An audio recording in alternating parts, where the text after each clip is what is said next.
जनइले बाबू ढेर जन गइले हमर जवानी के छू नहीं पइले तोहर जवानी के झंडा कबारी देहि जिला बघवा के मोहर लगाई देहि बुझा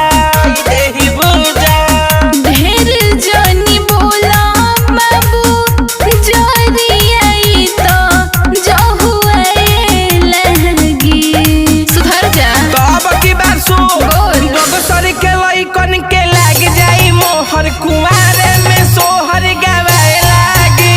अच्छा बगसर के लइकन से ले बुझे पांगा कुंवारे में सोहर गवाए लागी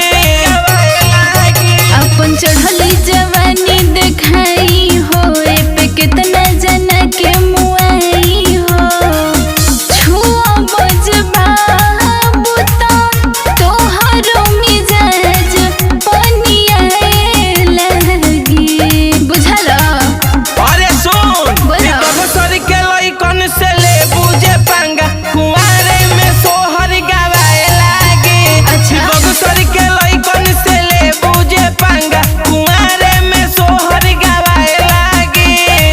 बुझल कि ना ए बाची जाना हटो।